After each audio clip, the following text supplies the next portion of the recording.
হচ্ছে না, খুন বন্ধ হয়ে গেছে, ব্যাপারটা তা না।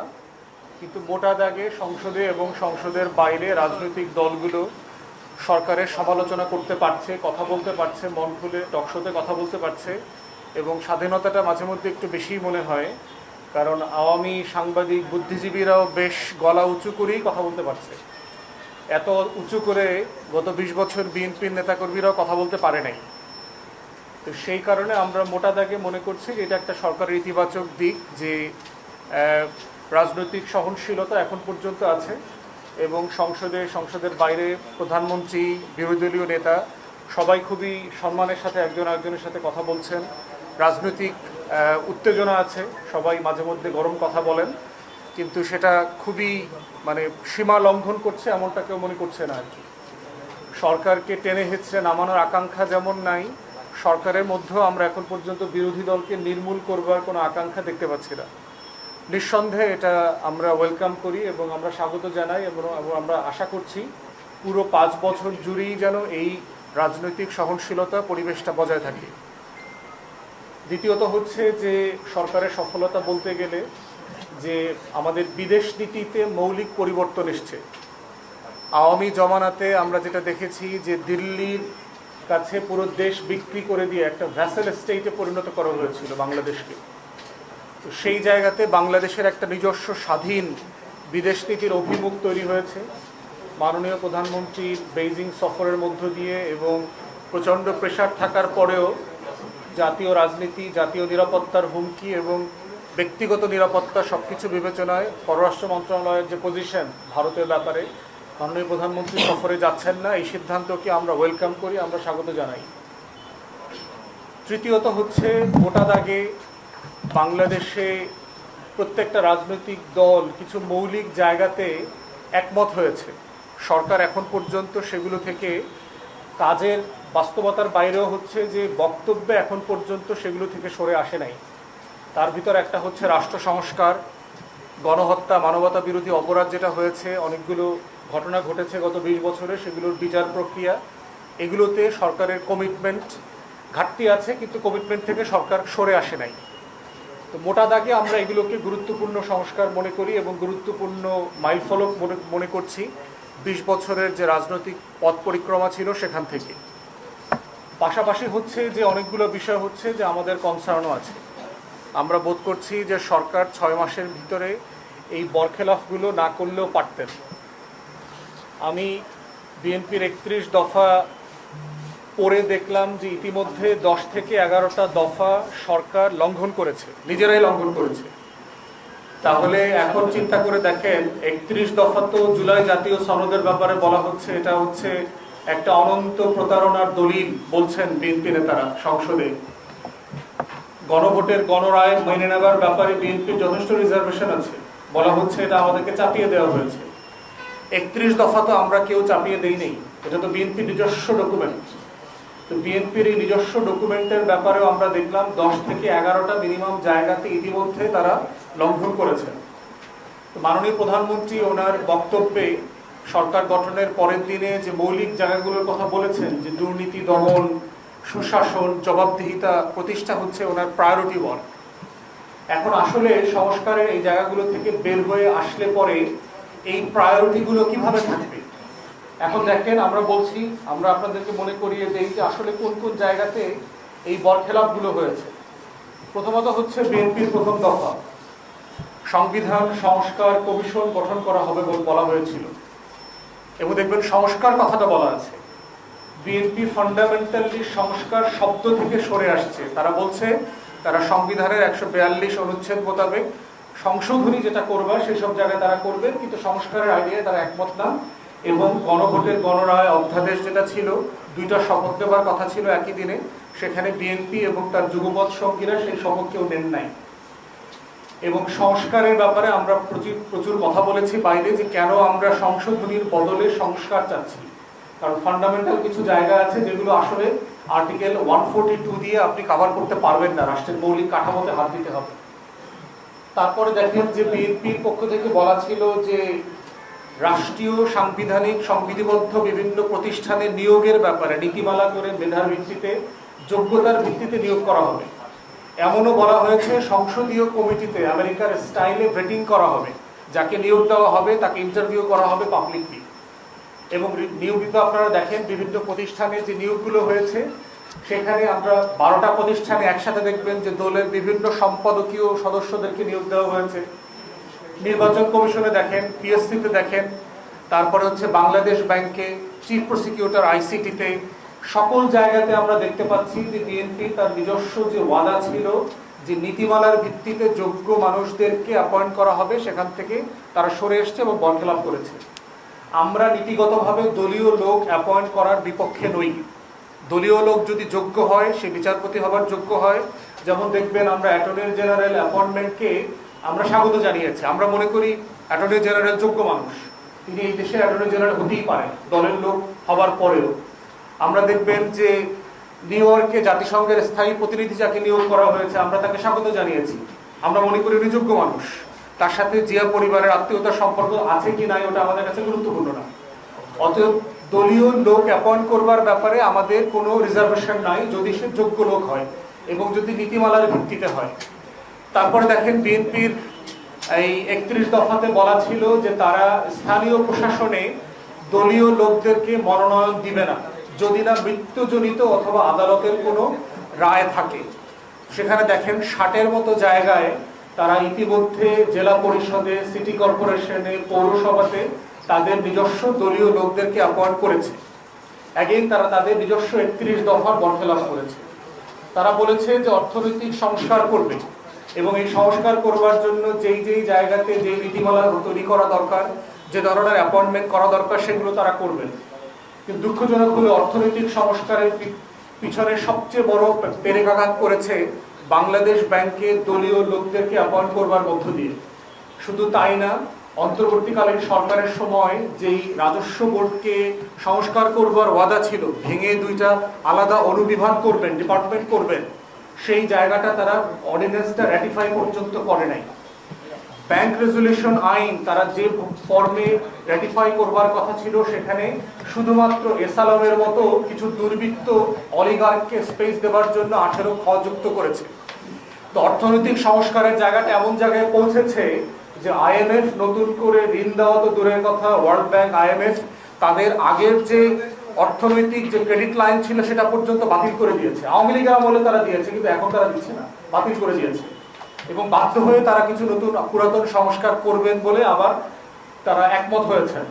তাহলে এই গুরুত্বপূর্ণ জায়গায় অনেক পানি ঘোলা করে তারা এখন বুঝতে পারছেন তাদের এই সংস্কারগুলো করা দরকার ছিল। ব্যাংকিং খাতে দেখেন, তারা ইসলামী ব্যাংককে আবার এসালমের হাতে তুলে দেওয়া, 5টা ব্যাংককে, যেগুলো আবার একত্রে করে একটা ব্যাংক করা হয়েছিল, একটা যৌথ অথরিটি করা হয়েছিল, সেটাকে আবার পুরাতন মালিকানায় ফেরত দেওয়ার জন্য একটা কাঠামো তৈরি করেছেন। এবং আজকেও দেখলাম আপনার এসালমকে স্পেশাল আপনার অর্ডিন্যান্স দিয়ে, স্পেশাল চিঠি প্রজ্ঞাপন দিয়ে বাংলাদেশ ব্যাংক এলসি খুলবার অনুমতি দিয়েছে এসালমের একটা বিদ্যুৎ কারখানাকে, কুইক রেন্টাল, এসএস পাওয়ারকে, যারা বাঁশখালী কেন্দ্রিক আপনার কয়লা বিদ্যুৎ কেন্দ্র, যারা ওখানে বিদ্যুৎ উৎপাদন করেন। তাহলে এই যে বিএনপির ওয়াদা ছিল যে প্রশাসনিক সংস্কার করা, নীতিমালার ভিত্তিতে রাষ্ট্রীয় এবং সাংবিধানিক সংবিধিবদ্ধ প্রতিষ্ঠানগুলোতে অ্যাপয়েন্টমেন্ট করবার ক্ষেত্রে, এইটা তারা সিরিয়াসলি লঙ্ঘন করেছে। একইভাবে অর্থনৈতিক সংস্কারের বদলে অর্থনীতির যে সংস্কারগুলো করা হয়েছিল সেগুলো বাতিল করবার মধ্য দিয়ে তারা রাষ্ট্রকে পিছনে ফেলে দেওয়ার বাস্তবতা তৈরি করেছে। এবং অর্থনীতির অবস্থা এতই খারাপ যে বাংলাদেশে এখন প্রত্যেক দিন, মাননীয় অর্থমন্ত্রী পর্যন্ত বলেছেন, দেশের অর্থনীতির অবস্থা স্বাধীনতা যুদ্ধের পরেও খারাপ অবস্থা, 72 থেকে 74 সালে নাকি এত খারাপ অবস্থা ছিল না। এবং এই অবস্থায় প্রত্যেক দিন বর্তমান অর্থ বছরে সেই নতুন বাজেট হবার পরে প্রতিদিন ব্যাংক থেকে 800 কোটি টাকার উপরে ঋণ নিতে হচ্ছে বাংলাদেশ সরকারকে, যেটা অনেক অর্থনীতিবিদরা ধারণা করছেন ডিসেম্বর যেতে যেতে এটা 1000 কোটি টাকায় চলে যাবে। এত টাকা আপনি কোথায় পাবেন? তারপরে বিএনপির 31 দফাতে ছিল যে তারা দুর্নীতি বিরুদ্ধে কঠোর অ্যাকশনে যাবেন, নীতিমালা প্রণয়ন করবেন, দুদককে ঢেলে সাজাবেন, এগুলো বলেছেন। মাননীয় প্রধানমন্ত্রী অনেকবার বলেছেন। সেখানে এসেই দেখেন তারা দুদককে প্রেসার দিয়েছে এসালমের বিরুদ্ধে যে মামলাগুলো চলছে সেগুলো বন্ধ করে তাকে চরিত্রের একদম সাধু পুত পবিত্র চরিত্রের সার্টিফিকেট দিতে হবে, যেটা দুদকের তখনকার যারা নেতৃত্বে ছিলেন তারা অস্বীকার করবার কারণে তাদেরকে রিজাইন করতে হয়েছে। এবং এখন পর্যন্ত দুদকে কোনো নতুন অ্যাপয়েন্টমেন্ট হয় নাই। তাহলে অ্যাগেইন 31 দফার বরখেলাপ হয়েছে।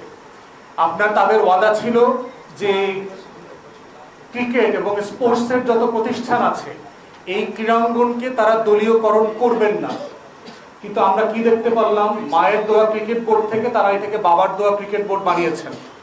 এবং এই বানানোর পরে সেইখানে নেতাদের ছেলে মেয়ে বউদেরকে আয়না পুরো কমিটি দখল করেছেন। মানে সাকিব মাশরাফিকে তারপরে পাপনদেরকে নতুন ক্যারেক্টার আকারে, তামিম ইকবাল আকারে তারা এই দখল বাণিজ্যটা করেছেন, যাদের অলমোস্ট কারোই স্পোর্টস রিলেটেড কোনো পূর্বের অভিজ্ঞতা নাই।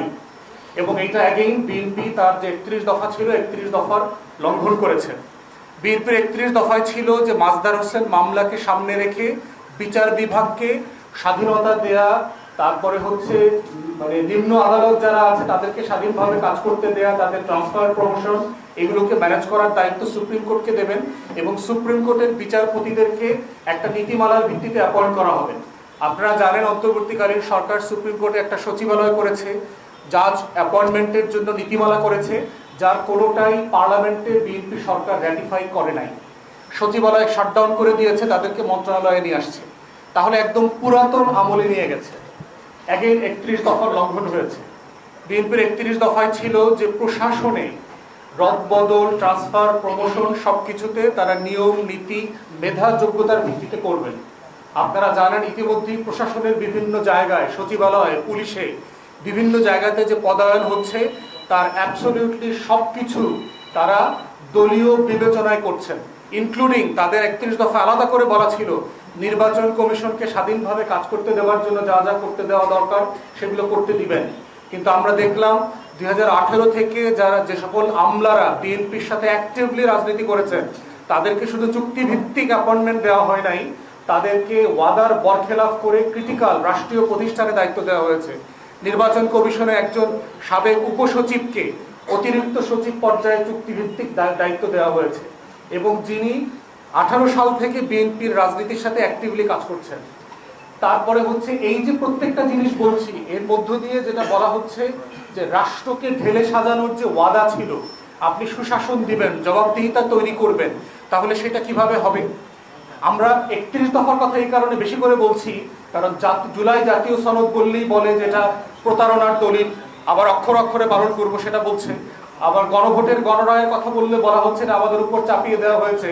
তাই আমরা জাতিকে 31 দফার কথা মনে করিয়ে দিচ্ছি, যেটা বিএনপির ডকুমেন্ট, বিএনপির নেতারা ওয়াদা করেছে, কিন্তু তারা এখন এই 6 মাসের ভিতর এটা বরখেলাপ করেছে। বিএনপির 31 দফাতে আছে মানবাধিকার রক্ষার জন্য যা যা করণীয়, যে সকল আইন করতে হবে, কালাকানুন বাতিল করতে হবে, তার সবকিছু তারা করবে। কিন্তু আপনারা দেখেন অন্তর্বর্তীকালীন সরকারের সময় গুম প্রতিরোধ আইন এবং মানবাধিকার কমিশনের গঠনের আইন যেটা করা হয়েছিল তারা সেটা র্যাটিফাই করে নাই। নতুন যে আইন প্রস্তাব করেছে এইটা আওয়ামী লীগের শুধু 2009 সালের আইন না, তার থেকেও কোনো কোনো অংশে খারাপ। এক্সাম্পল দেই, আপনার আইন শৃঙ্খলা বাহিনীর সদস্যদের যাদের বিরুদ্ধে গুমের অভিযোগ আসবে, যদি বাদী সেটা প্রমাণ করতে না পারে তাহলে যিনি অভিযোগ করেছেন মানে যার পরিবার গুম হয়েছে তাকে 5 বছরের সাজা দেওয়া যাবে। তাহলে আপনি চিন্তা করে দেখেন তো, ধরেন আমার বাবা ভাই কেউ গুম হয়েছে, আমি এটা প্রমাণ করতে পারলাম না, কারণ আপনি জানেন যে এটা কোনো প্রমাণ নাই। তো এই যে আপনার মংলায় বাগেরহাটে একজন ব্যক্তিকে যে গুম করলো এপ্রিল মাসে এবং তাকে মেরে ফেলছে বলে আমরা মানে বিশ্বস্ত সূত্রের ভিতর থেকে খবর পেয়েছি, সরকার স্বীকার করে না যদিও। এই মানুষটার পরিবার এখন কিভাবে প্রমাণ করবে যে পুলিশ গুম করেছে? এখন যদি সে বাদী হয়ে মামলা করতে যায়, সে চিন্তা করে যদি আমি প্রমাণ করতে না পারি তাহলে আমার 5 বছরের জেল হবে। এখন আপনি চিন্তা করেন তো এইটা মাথায় রেখে কোনো বিবাদী, কোনো বাদী কি আসলে সরকারের বিরুদ্ধে, পুলিশের বিরুদ্ধে, র্যাবের বিরুদ্ধে, সেনাবাহিনী, বিজিবির বিরুদ্ধে মামলা করতে চাইবে? এবং আপনি তদন্তের ব্যাপারে যেই আইন শৃঙ্খলা বাহিনী সদস্যদের বিরুদ্ধে আপনি অভিযোগ করছেন তারা গুম করেছে, তাদের কি আবার দায়িত্ব দেওয়া হয়েছে তার তদন্তের ব্যাপারে। এর আগের আইনে কিন্তু বলা ছিল যে মানবাধিকার কমিশনের নিজস্ব তদন্ত কর্মকর্তা থাকবেন, তারা দেখবেন যে আসলে এইটা কারা কারা কোন জায়গায় দায়ী। সেই কাজগুলো মানবাধিকার কমিশনের যে আইন করবার কথা ছিল, সরকার দাবি করেছিল ভালো আইন করবে, ভালো আইন তো দূরের কথা 2009-এর আওয়ামী আইনের থেকেও খারাপ জায়গায় আমাদেরকে নিয়ে গেছে। তাহলে অ্যাগেইন বিএনপি তার 31 দফার তার যে জাতীয় ওয়াদা ছিল সেই ওয়াদার সাথে বরখেলাপ করেছে। জ্বালানি খাতের ব্যাপারে দেখেন, বলা ছিল জ্বালানি খাতকে নীতিমালার ভিত্তিতে প্রাইভেটাইজেশন করবে। এখন দেখেন কিসের ভিত্তিতে প্রাইভেটাইজ করছেন। গত 2-3 মাস আগে তেল সংকটের প্রেক্ষিতে দুইটা কোম্পানিকে, অখ্যাত দুইটা কোম্পানি, ইংল্যান্ডে এবং সুইজারল্যান্ডে রেজিস্টার্ড দুইটা কোম্পানিকে 1 লক্ষ মেট্রিক টন ব্যারেল করে তেল আমদানির অনুমতি দেওয়া হলো, যাদের ওয়েবসাইট পর্যন্ত খুঁজে পাওয়া যায়নি। এটা কি একটা পরিচ্ছন্ন ট্রান্সপারেন্ট সিস্টেমে প্রাইভেটাইজেশন করবার লক্ষণ? বসুন্ধরাকে আপনি প্রাইভেট চিঠি লেনদেনের মধ্য দিয়ে জ্বালানি খাতের শেয়ার মার্কেট দিচ্ছেন কেন? আপনি নীতিমালা করে সবাইকে ওপেন করে দেন যদি আপনি সত্যি সত্যি প্রাইভেটাইজেশন করতে চান। আমরা বসুন্ধরা সামিট কোনো কোম্পানির কাজের ব্যাপারে আমাদের কোনো রিজার্ভেশন নাই। যদি কেউ নীতিমালা পূরণ করে, তাহলে আপনি সরকারি দল, বিরোধী দল, আপনি পার্লামেন্টে নীতিমালা তৈরি না করে, আপনি ওপেন, উন্মুক্ত, পরিচ্ছন্ন পদ্ধতিতে না গিয়ে একটা পার্টিকুলার কোম্পানিকে দেওয়ার প্রসেস করাটা সন্দেহজনক। তাই আমরা চাই, আমরা বেসরকারীকরণের বিরুদ্ধে নই, আমরা একইভাবে কোনো কোম্পানিরও বিরুদ্ধে নই। আমরা যেটার বিপক্ষে সেটা হচ্ছে অপরিচ্ছন্ন, গোপনে, মানে ক্রিমিনাল সিন্ডিকেট তৈরি করবার কোনো অবস্থা তৈরি করতে আমরা দিতে চাই না। এটা দেশের স্বার্থের বিপক্ষে। আমরা দেখেন অন্তর্বর্তীকালীন সরকার সামিটের একটা ভাসমান টার্মিনাল করবার অনুমতি বাতিল করেছিল। কারণ আপনারা জানেন যে কুইক রেন্টালে সামিট অলরেডি খুবই স্ট্রং, বড় পাওয়ার প্লেয়ার। দুইটা যে ভাসমান টার্মিনাল আছে মহেশখালীতে এলএনজি প্রক্রিয়াজাত করবার ক্ষেত্রে, তার একটার মালিক ইতিমধ্যে হচ্ছে সামিট গ্রুপ আছে। তাকে যদি আপনি আরেকটার মালিকানা দেন, এখানে যে অলিগার্কি তৈরি হবে, সিন্ডিকেট তৈরি হবে, এটার নিয়ন্ত্রণ আপনি কিভাবে করবেন? তাহলে বিএনপি তার 31 দফায় যেটা বলছে যে সে জ্বালানি খাতকে ঢেলে সাজাবে, এটাকে নীতিমালার ভিত্তিতে সে বেসরকারি খাতে তুলে দেবে, এই নীতিমালাটা কোথায় সেটা তো আমরা দেখতে পাচ্ছি না। অ্যাগেইন আমরা দেখতে পাচ্ছি যে সরকার তার নিজের ওয়াদা লঙ্ঘন করেছে। তো এইভাবে মানে আমরা লম্বা করতে চাই না, আপনাদের সাথে আইডিয়াটা শেয়ার করা যে সরকার যেই কাজগুলো করবার জন্য ওয়াদা করেছিল গত 6 মাসে পালন করতে পারে নাই এমন সংখ্যা তো অনেক, ওই আলোচনায় আমরা যাচ্ছি না। কিন্তু আপনি আপনার ওয়াদার বিপক্ষে গেছেন তেমন কয়েকটা জিনিস আপনাদেরকে মাত্র বললাম। দেখেন, পুলিশ সংস্কার কমিশন করার কথা ছিল, সেখানে কি হয়েছে? সরকারের সামনে এখন সবচেয়ে যে 3-4টা মেজর চ্যালেঞ্জ আছে, তার ভিতরে একটা হচ্ছে আইন শৃঙ্খলা বাহিনী। পুলিশের নিজস্ব রিপোর্ট মোতাবেক গত মাস পর্যন্ত প্রায় 1750 খুন হয়েছে। গত 6 মাসে 1750 খুন হয়েছে। প্রশ্ন হচ্ছে, এটার জন্য বিএনপিকে আমরা দায়ী করছি না, যদিও বিএনপির আভ্যন্তরীণ কমদিলেও 200-250-300 লোক খুন হয়েছে। কিন্তু এইটাকে ম্যানেজ করার দায়িত্ব, আইন শৃঙ্খলা বাহিনী কিভাবে ঢেলে সাজাচ্ছে, তারা কাজ করছে কিনা, সেটার দায়িত্ব তো সরকারের। আপনারা সেটার জন্য কি করছেন সেটার ব্যাপারে তো আমরা কোনো উদ্যোগ দেখতে পাচ্ছি না। বাংলাদেশে যে একজন স্বরাষ্ট্রমন্ত্রী আছেন, সেই মানুষটাকে আমরা বিজ্ঞ সাংসদ হিসাবে সংসদে যখন দেখি, আর মিনিস্ট্রিতে ওনাকে তো আমরা মিলাইতে পারছি না তো যে আসলে কোনো মন্ত্রী আদৌ আছেন কিনা। তো সরকারের সামনে এটা খুব সিরিয়াস চ্যালেঞ্জ। জঙ্গিবাদের কিছু উস্কানি ইতিমধ্যে আমরা দেখতে পাচ্ছি। সরকারকে সিরিয়াসলি মাথায় রাখা দরকার, 2001 থেকে 6 আপনারা কিন্তু জঙ্গির বাস্তবতা ডিল করতে পারেন নাই। এর সাথে ইন্ডিয়ান এলিমেন্টস জড়িত আছে, এর সাথে ক্রস বর্ডার টেরোরিজম জড়িত আছে, এর সাথে আন্তর্জাতিক অনেক ফেনোমেনা জড়িত আছে। কোনটা সত্য মিথ্যা বাস্তবতা, দিন শেষে সরকারকে এটা ডিল করতে হবে। আমাদের দেশে মানবাধিকারকে রক্ষা করে কোনো মানবাধিকার লঙ্ঘন করা যাবে না, কাউকে ক্রস ফায়ারে দেওয়া যাবে না। আলেম ওলামায়ে কেরাম থেকে শুরু করে যারা ক্রস বর্ডার টেরোরিজম সম্পর্কে জানেন এমন বিশেষজ্ঞদেরকে নিয়ে, আইন শৃঙ্খলা বাহিনীকে নিয়ে একসাথে মিলে এই টেরোরিজম ডিল করা দরকার। ইতিমধ্যে জাতিসংঘের একটা রিপোর্টে দেখলাম যে বিভিন্ন আল কায়দা সন্ত্রাসী গোষ্ঠী এখানে ঘাঁটি গাড়ার চেষ্টা করছে। এই বয়ানের সাথে মোসাদের ইন্টারন্যাশনাল কানেকশনস আছে। বিভিন্ন সময় আমরা এগুলো দেখেছি। বাংলাদেশ সহ পাকিস্তান সহ বিভিন্ন দেশে, শ্রীলঙ্কা, মালদ্বীপে পরিকল্পিতভাবে সন্ত্রাসী গোষ্ঠী তৈরি করা হয়।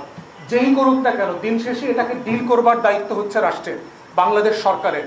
আপনারা আপনাদের আগের আমলে এটা করতে পারেন নাই, এটা না করতে পারলে আপনাদেরকে সিরিয়াসলি মাসুল দিতে হবে। আগের মতো করে মাথায় রাখেন, অর্থনীতির বেহাল দশা, জ্বালানি সংকট চলছে, আইন শৃঙ্খলা পরিস্থিতির বেহাল দশা, এবং তারপরে হচ্ছে এই যে জঙ্গিপনার যে সোকল জিহাদ ব্যবসার বাস্তবতা আছে, এটার সাথে আমাদের ইন্টারনাল গোয়েন্দা সংস্থাগুলো কেউ জড়িত কিনা সেটাও সরকারকে মাথায় রাখতে হবে।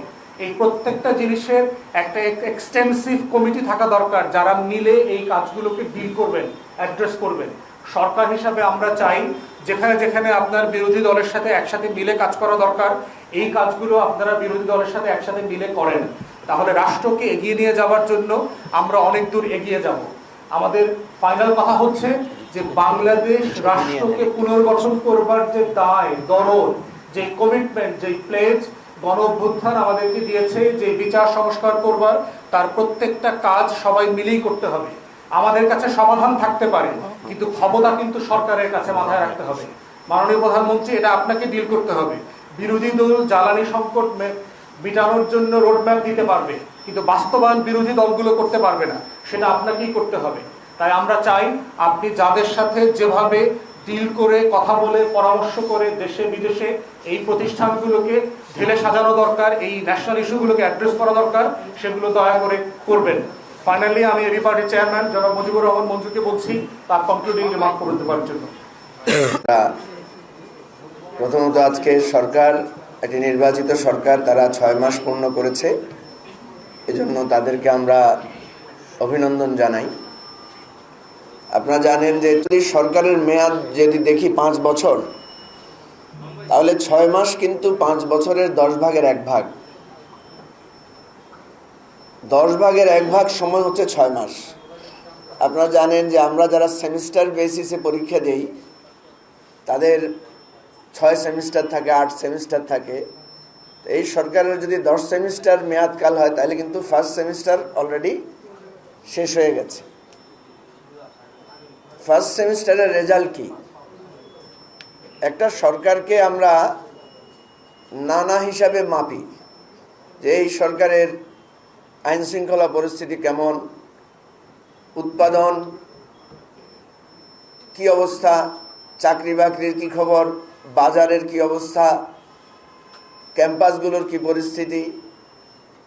এইভাবে আমরা একটা সরকারকে যদি 10টা বিষয়ের উপরে হিসাব করি, তাহলে আমরা কি দেখব? তাহলে আমরা দেখব যে বিগত তত্ত্বাবধায়ক অন্তর্বর্তীকালীন সরকারের সাথে বর্তমান সরকারের যে পরিস্থিতির একটা উন্নয়ন হওয়ার কথা ছিল, সেরকম কোনো উন্নতি কিন্তু আমরা দেখতে পাই না। আমরা দেখেছি মাননীয় প্রধানমন্ত্রীর মধ্যে একটা সংস্কৃতি চালু করার উনি চেষ্টা করেছেন, মিতব্যয়িতার সংস্কৃতি, সিম্পলিসিটির সংস্কৃতি, জৌলুস পরিহারের সংস্কৃতি। এটা খুবই ইতিবাচক, কিন্তু ওনার নিচের দিকে, ওনার মন্ত্রীদের মধ্যে, ওনার নেতাকর্মীদের মধ্যে এটার আমরা কোনো প্রভাব দেখতে পাই না। আমরা দেখছি যে সরকার যে পরিস্থিতিতে দেশটা চালাচ্ছে, আমাদের সেক্রেটারি মহোদয় একটি কথাকে খুব ফোকাস করেছেন, সেটা হচ্ছে সরকারের 31 দফা। সরকারের কাছ থেকে কিন্তু আমরা আরো 2টো জিনিস সিগনিফিকেন্ট আকারে পেয়েছি। যদিও একটি এবি পার্টির একটি কনসেপ্ট, আমরা 2020 সালে 18 সালে বলেছিলাম সবার আগে বাংলাদেশ। তো যে কোনো কারণে হোক সরকার এটাকে পিক করেছে বিএনপি, আমরা এতে অসন্তুষ্ট না। কিন্তু আমরা কি একথা একটু বিনয়ের সাথে জানতে চাই সরকারের কাছে, যে আপনাদের কোন কাজটাতে সবার আগে বাংলাদেশ প্রতিফলিত হয়েছে আমাদেরকে একটু বলেন। বরং আমরা দেখছি সবার আগে দলীয় স্বার্থ। এই যে ব্যারিস্টার ফুয়াদ এতগুলো বর্ণনা দিলেন, আপনারা দেখবেন প্রত্যেকটা ক্ষেত্রে, নিয়োগ থেকে শুরু করে প্রত্যেকটা কার্যক্রমে আমরা দেখছি। ইভেন আমরা দেখলাম 36 জুলাই উদযাপনের দিন, সেখানে যে ডকুমেন্টারি প্রদর্শন করা হয়েছে, সেখানেও সবার আগে সরকারি দলীয় লোকদের স্বার্থকে প্রাধান্য দেওয়া হয়েছে। আরেকটি কথা সরকার বলেছে, সেটা হচ্ছে উই হ্যাভ এ প্ল্যান। আমরা জানতে চাই সেই প্ল্যানটা কি, সেই প্ল্যানের কি কি অংশ বাস্তবায়ন হয়েছে। আচ্ছা, আপনারা যে প্ল্যান নিয়েছিলেন, আপনারা তো এই দেশের অর্থনৈতিক অবস্থা খারাপ, জ্বালানি পরিস্থিতির সংকট আছে, আইন শৃঙ্খলা পরিস্থিতি খুব ভালনারেবল, এটা জেনেই তো প্ল্যান করেছিলেন, ঠিক না? কারণ আপনারা তো আমাদেরকে বলেছিলেন যে একটা নির্বাচিত সরকার আসলে দেশে খুব দ্রুত একটা স্থিতিশীল পরিস্থিতি ফিরে আসবে, কিন্তু আমরা সেরকম কোনো প্ল্যানের প্রতিচ্ছবি দেখতে পাই না। আজকে যে বিদ্যুৎ এবং গ্যাসের জন্য যে হাহাকার, সেই হাহাকার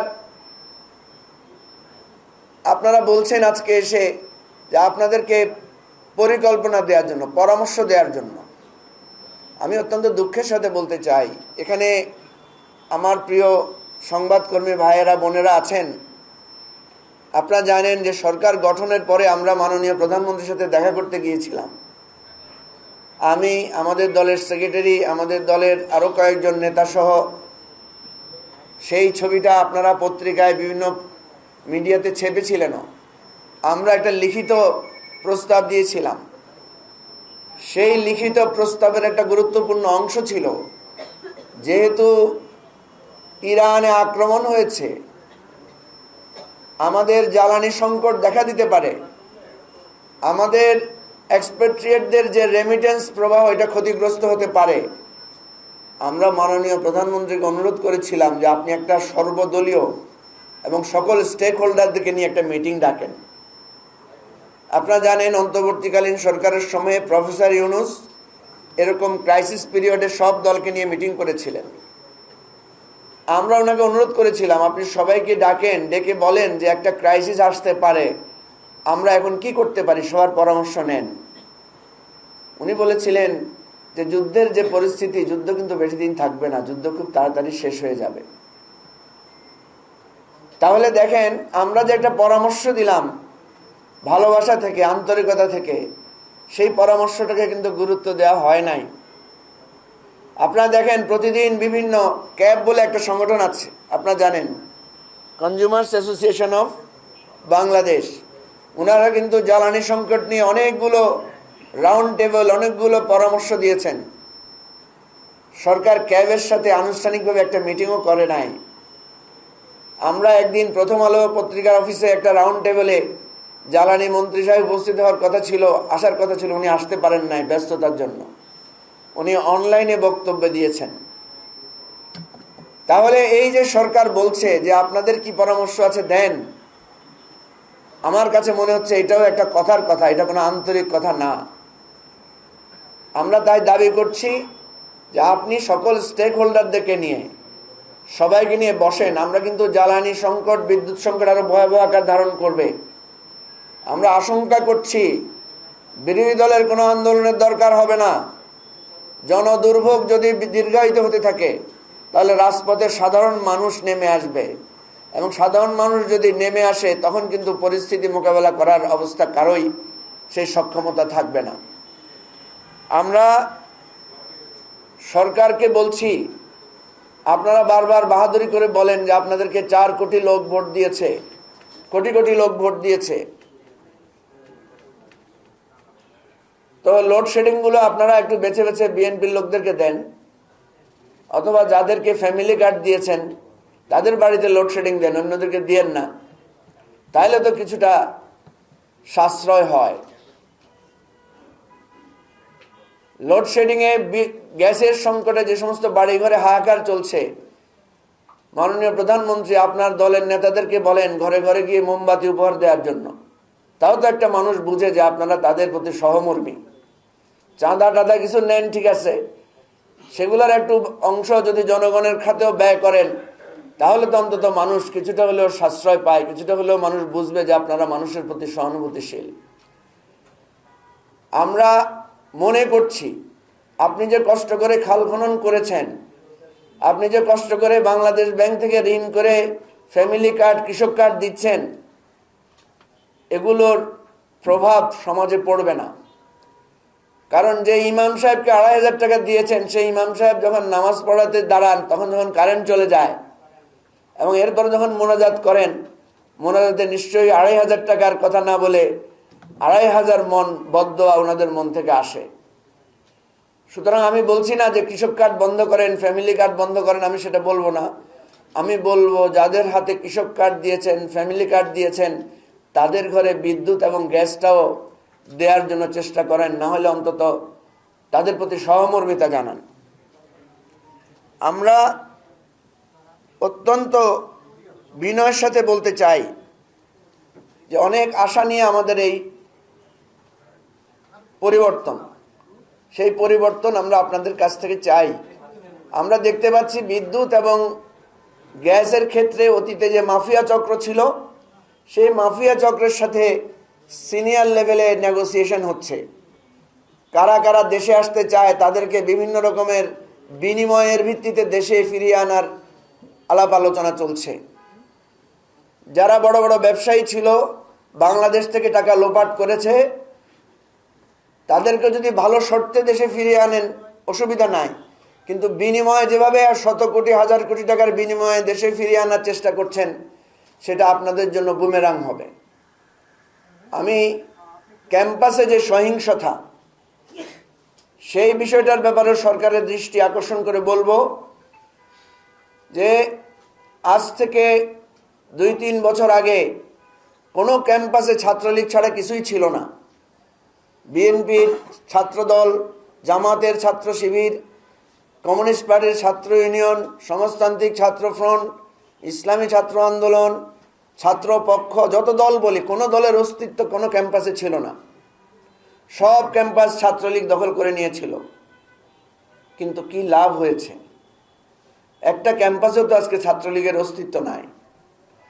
আপনার ছাত্র সংগঠন দিয়ে যদি এইভাবে ক্যাম্পাস দখল করেন, খুব বেশি লাভ হবে না। ছাত্রলীগ সব ক্যাম্পাস দখল করে মনে করেছিল ছাত্রদল নিঃশেষ হয়ে গেছে, ছাত্র শিবির নিঃশেষ হয়ে গেছে। কেউ নিঃশেষ হয় নাই। সুতরাং আবার সেই আওয়ামী ভুল রাজনীতি আপনারা যায়েন না।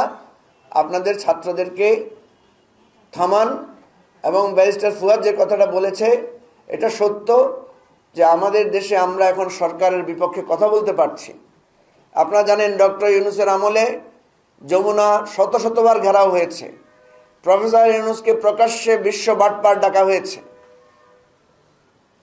আজকেও টেলিভিশন সব জায়গায় আমরা সরকারের সমালোচনা করতে পারছি, তারেক রহমানের বিরুদ্ধে মিছিল করতে পারছি। এই গণতান্ত্রিক এবং বাক স্বাধীনতা ফিরে এসেছে, এটা বিরাট অর্জন আমাদের জুলাইয়ের।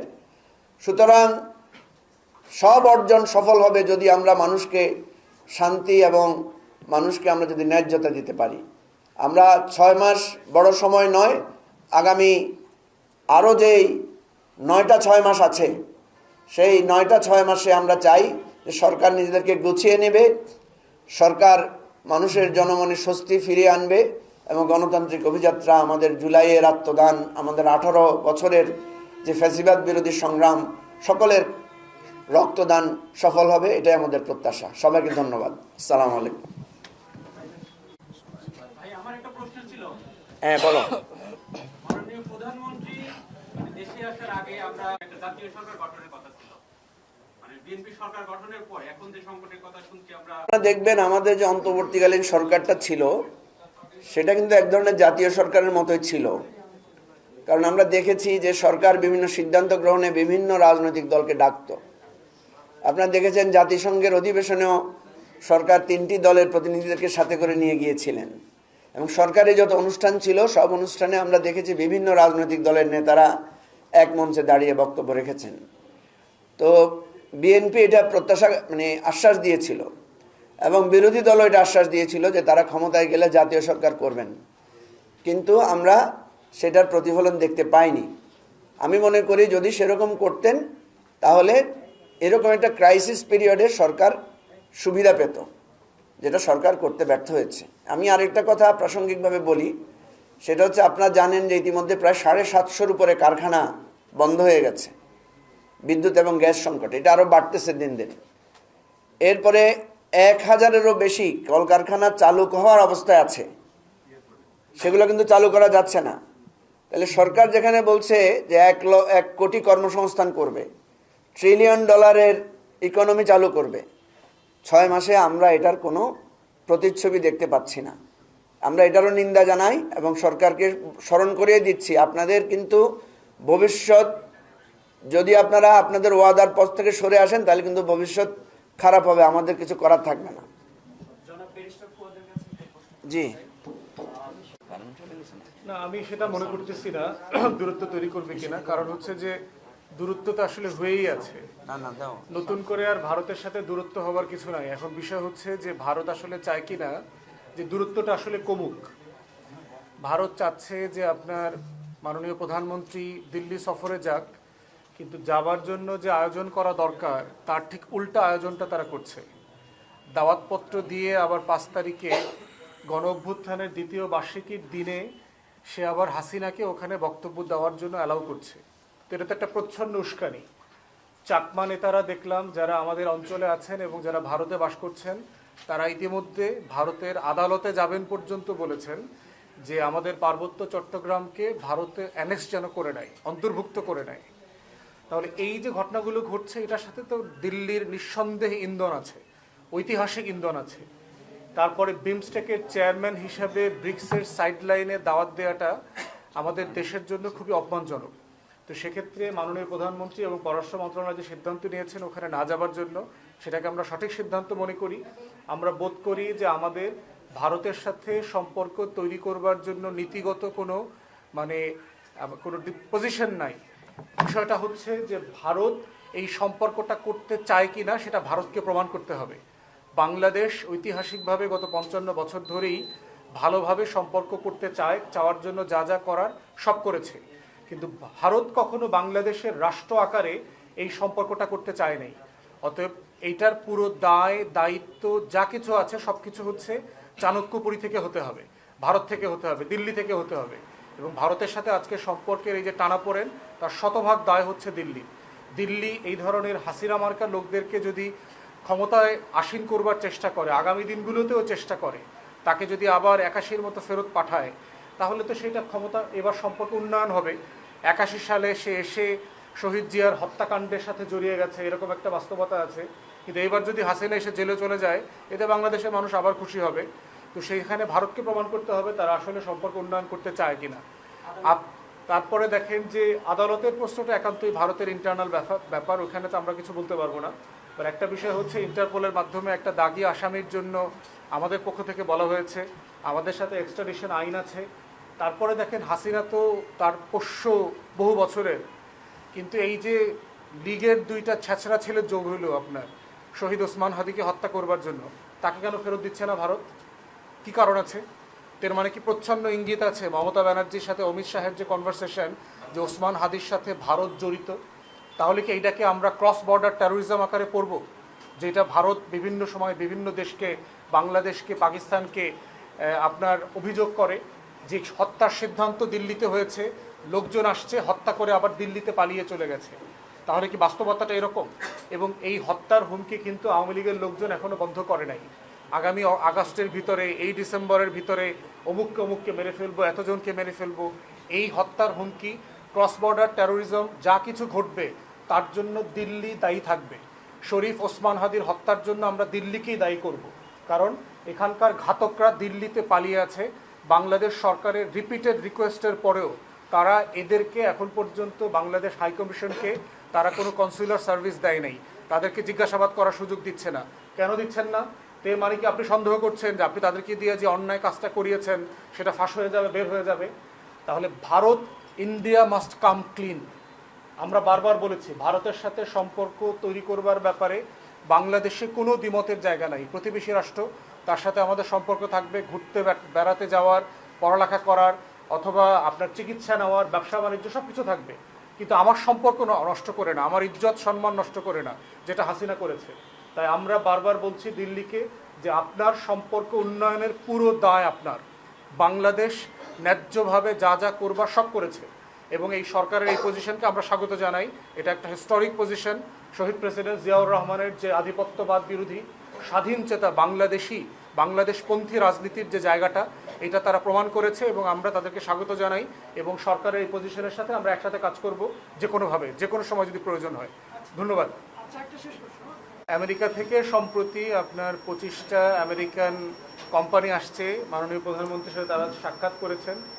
আপনারা জানেন যে মহেশখালীতে যে 2টা ভাসমান টার্মিনাল আছে গ্যাস রিগ্যাসিফিকেশন ইউনিটের জন্য, তার একটা হচ্ছে অ্যাক্সিলারেটর লিমিটেড। এটা একটা আমেরিকান কোম্পানি এবং এই কোম্পানির সাথে ইনফ্যাক্ট এত লম্বা আলোচনা, সজীব ওয়াজেদ জয় জড়িত এই কোম্পানির সাথে। এই কোম্পানিতে অ্যাডভাইজার হিসাবে কাজ করছেন পিটার হাস, এবং সে এর আগেও আপনার মনে আছে গত বছর গণ অভ্যুত্থানের পরের বছর অন্তর্বর্তীকালীন সরকারের সময় তিনি এসেছিলেন। তার সাথে তথাকথিত এনসিপি নেতাদের গোপন বৈঠকের অনেক গসিপ আইটেমও তখন আলোচনায় বেরিয়ে এসেছিল। তো তিনি সেই কোম্পানির প্রতিনিধি হিসাবে আসছেন, তিনি আসতেই পারেন। এবং বাণিজ্য সারা পৃথিবীর সাথে আমরা ব্যবসা বাণিজ্য করবো, আমাদের কোনো সমস্যা তো নাই। বাংলাদেশের স্বার্থ রক্ষা করে, বাংলাদেশের জনগণের স্বার্থ রক্ষা করে যার সাথে ব্যবসা করা যায় পৃথিবীতে, দেশে বিদেশে যে কোনো কোম্পানির সাথে ব্যবসা বাণিজ্য করতে আমাদের নীতিগতভাবে কোনো রিজার্ভেশন নাই। অতএব বাংলাদেশ সরকারও কার সাথে মিটিং করছে, কোন দলের কে, এটা আমাদের কাছে গুরুত্বপূর্ণ বিষয় না। বিষয় হচ্ছে বাংলাদেশের স্বার্থ রক্ষিত হচ্ছে কিনা, সেটা পিটার হাস আসুক আর নিশা দেশাই আসুক, যে আসুক না কেন। ধন্যবাদ। আচ্ছা, আমাদের সার্বিক মূল্যায়ন সার্বিক মূল্যায়ন হচ্ছে যে এই সরকারের 6 মাসের গতি এবং অগ্রগতি পুরোটাই হতাশাজনক। আর 2 নম্বর হচ্ছে সরকার যে আহ্বান করেছে যে বিকল্প প্রস্তাব দেওয়ার জন্য, আমরা ইনশাল্লাহ অল্প কয়েকদিনের মধ্যেই আমরা একটা লিখিত প্রস্তাব প্রধানমন্ত্রীর বরাবর হস্তান্তর করব। আপনারা যারা কষ্ট করে এসেছেন সবাইকে অশেষ ধন্যবাদ।